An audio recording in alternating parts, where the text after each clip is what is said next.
हरदा के बाद वो खबर जिसका आने वाले दिनों में बड़ा असर होगा, जो बड़े बदलाव लेकर आने वाला है। इस पर पॉलिटिकल रिएक्शन ऑलरेडी आने शुरू हो चुके हैं। उत्तराखंड आजादी के बाद यूनिफॉर्म सिविल कोड यानी समान नागरिक संहिता लागू करने वाला देश का पहला राज्य बनने जा रहा है। उत्तराखंड की पुष्कर धामी सरकार ने यूनिफॉर्म सिविल कोड से जुड़ा बिल आज विधानसभा में पेश किया है। उत्तराखंड यूनिफॉर्म सिविल कोड में शादी, तलाक, गुजारा भत्ता और उत्तराधिकार पर विशेष जोर दिया गया है। बिल में 400 से ज्यादा धाराएं हैं, जिनका उद्देश्य पारंपरिक रीति रिवाजों से पैदा होने वाली गड़बड़ियों को दूर करना है। उत्तराखंड यूसीसी में 6 बड़े बदलावों की सिफारिश की गई है। विधानसभा में पेश यूसीसी बिल में बहु विवाह और बाल विवाह पर पूर्ण प्रतिबंध की बात कही गई है। सभी धर्मों के लिए विवाह और तलाक की प्रक्रिया एक समान होगी। सभी धर्मों की लड़कियों के लिए विवाह की न्यूनतम उम्र 18 साल निर्धारित की गई है। यूसीसी बिल में हर शादी के लिए रजिस्ट्रेशन को अनिवार्य किया गया है। बिल में लिव इन में जन्मे बच्चे के उत्तराधिकार का प्रावधान किया गया है। यूसीसी बिल में गोद लेने के नियम में भी बदलाव किया गया है। Uttarakhand uniform civil code bill विधानसभा में पेश हुआ। जैसे जैसे बिल की डिटेल सामने आई है, इस पर राजनीति शुरू हो गई है। कई तरीके के भ्रम फैलाए गए, कई सवाल पूछे गए। आपके मन में भी उत्तराखंड यूसीसी को लेकर कई प्रश्न होंगे। ये रिपोर्ट देखिए। उत्तराखंड यूसीसी बिल को लेकर आपके कई कंफ्यूजन निश्चित तौर पर इस रिपोर्ट से दूर हो जाएंगे।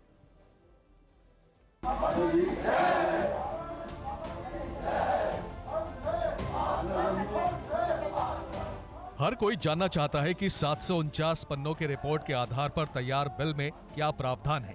पहला सवाल है कि बिल में विवाह को लेकर क्या बदलाव किए गए हैं। विवाह को लेकर यूसीसी बिल में 2 बड़े बदलाव किए गए हैं। पहला बदलाव, बहु विवाह पर पूरी तरह से रोक लगाई गई है।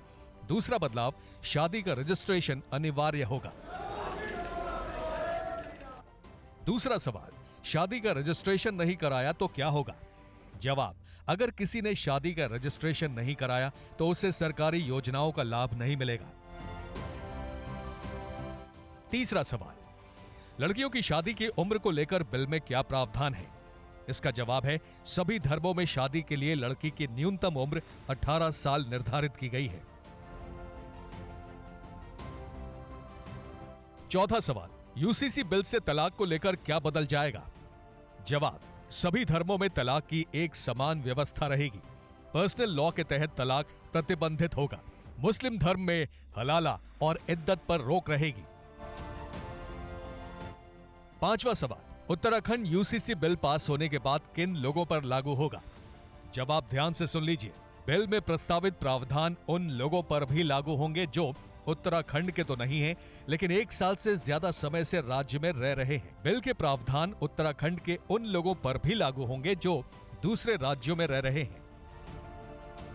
छठा सवाल, यूसीसी के कानून से किससे छूट रहेगी? जवाब, जनजातीय यानी आदिवासी समुदाय को इस कानून के दायरे से बाहर रखा गया है।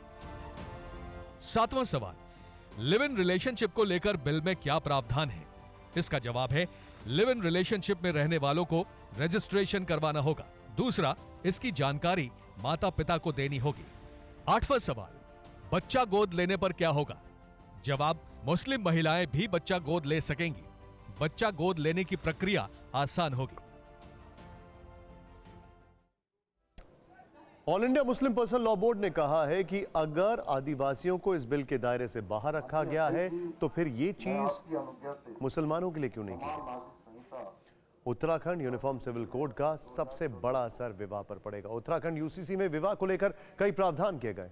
बिल में हर धर्म के लिए शादी की न्यूनतम उम्र का प्रावधान है। इसके तहत शादी के लिए लड़की की न्यूनतम उम्र 18 साल होनी चाहिए, जबकि लड़के के लिए न्यूनतम उम्र 21 साल जरूरी है। बिल में हर धर्म के लोगों को शादी के लिए रजिस्ट्रेशन अनिवार्य किया गया है। बिल में प्रावधान है कि जब तक एक पत्नी से तलाक नहीं होता तब तक दूसरी शादी नहीं हो सकेगी, यानी बहु विवाह पर पूरी तरह रोक रहेगी। कोई भी विवाह तभी अवैध करार दिया जाएगा जबकि संबंधित शिकायतकर्ता पत्नी या पति अदालत में जाए, यानी तलाक के लिए कोर्ट जाना होगा। उत्तराखंड यूसीसी में रिश्तेदारी में होने वाली शादियों पर भी प्रतिबंध लगाया गया है। इसके पीछे सामाजिक ताने बाने को आधार बनाया गया है। उत्तराखंड विधानसभा में यूनिफॉर्म सिविल कोड से जुड़ा बिल पेश करके बीजेपी ने अपने तीसरा जो प्रण है वो भी पूरा कर लिया। समान नागरिक संहिता बीजेपी के 3 सबसे पुराने वादों में से एक। अयोध्या में राम मंदिर का निर्माण कश्मीर से आर्टिकल 370 हटाना और देश में यूनिफॉर्म सिविल कोड लागू करना बीजेपी का बड़ा वादा रहा है। आज पुष्कर धामी सरकार ने यूसीसी का बिल विधानसभा में पेश करके समान नागरिक संहिता की दिशा में कदम बढ़ा दिया। विधानसभा से पास होने और फिर राज्यपाल की मंजूरी के बाद यूनिफॉर्म सिविल कोड उत्तराखंड में लागू हो जाएगा। यूसीसी हमेशा से राजनीति का विवादित मुद्दा रहा है। आज जैसे ही उत्तराखंड विधानसभा में बिल पेश हुआ, इसे लेकर देहरादून से लेकर दिल्ली तक बयानबाजी शुरू हो गई। सबसे ज्यादा सवाल शादी और तलाक के नियमों को लेकर हो रहे हैं। यूसीसी पर कैसे राजनीति हो रही है, ये रिपोर्ट देखिए। माननीय अध्यक्ष जी, मैं आपकी अनुज्ञा से समान नागरिक संहिता उत्तराखंड विधेयक 2024 को प्रस्तावित करने हेतु सदन की अनुज्ञा चाहता हूँ।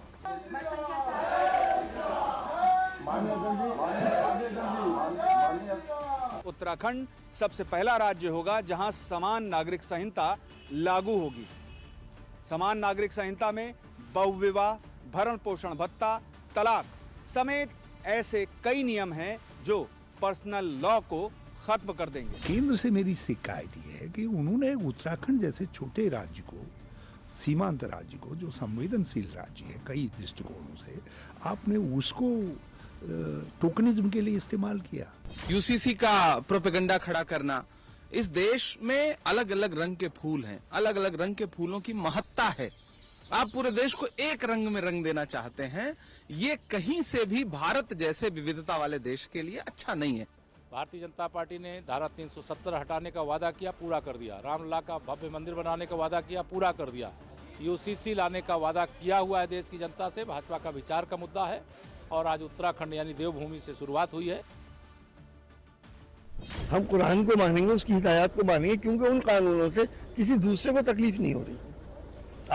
हम अब तक 76 साल से कर रहे हैं, आज तक किसी को कोई परेशानी तो हुई नहीं, लेकिन ये क्यों लाया जा रहा है? पहला सवाल तो यही, लाया क्यों जा रहा है? लोकसभा की पूर्व संध्या पर मुरादाबाद मुस्लिम बाहुल्य है, तो ऐसे बयान मुस्लिम वोटों का तुष्टीकरण और ध्रुवीकरण करने के लिए दिए जाते हैं। मुसलमानों को संवैधानिक तरीके से बाहर निकलना पड़ेगा। हम सड़कों पे आए, जैसे किसान आए, मुसलमानों को भी कुर्बानी देनी पड़ेगी। तो ये किसी जाति संप्रदाय के विरुद्ध नहीं है, सबकी सरकार है। और ये किसी के खिलाफ अगर कोई दुष्प्रचार करता है कि ये किसी के खिलाफ बना दिया गया, नहीं, ये पक्ष में बनाया गया है, देश के और राष्ट्र के हित में। उत्तराखंड यूनिफॉर्म सिविल कोड में लिव इन रिलेशनशिप को लेकर भी कई प्रावधान किए गए। लिव इन रिलेशनशिप के लिए 1 महीने के अंदर रजिस्ट्रेशन अनिवार्य होगा।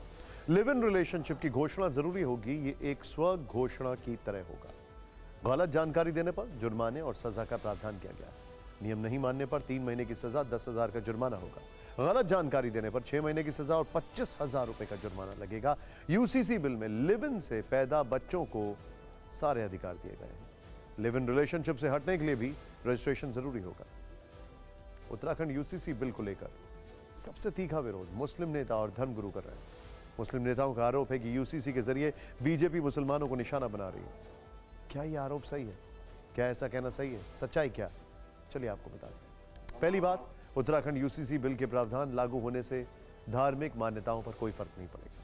दूसरी बात, इस बिल से किसी के भी धार्मिक रीति रिवाज नहीं बदलेंगे। तीसरी बात, अलग अलग धर्मों में विवाह के परंपरागत रीति रिवाज पर कोई असर नहीं होगा, सिर्फ शादी का रजिस्ट्रेशन करना जरूरी हो जाएगा। और चौथी बात, उत्तराखंड यूसीसी बिल का खान पान, पूजा, इबादत और वेशभूषा पर कोई असर नहीं होगा। उत्तराखंड के बाद बीजेपी शासित दूसरे राज्यों ने भी यूसीसी को लेकर कोशिशें तेज कर दी हैं। उत्तराखंड विधानसभा से पास होने के बाद यूसीसी जल्द लागू हो जाएगा। गोवा में पहले से ही यूसीसी लागू है। असम की हेमंता बिस्वा शर्मा सरकार भी यूसीसी पर बिल लाने की तैयारी में। गुजरात सरकार ने दिसंबर 2022 में यूसीसी को लेकर एक कमेटी बनाई थी। मध्य प्रदेश की बीजेपी सरकार यूसीसी पर कमेटी बनाने का ऐलान कर चुकी है।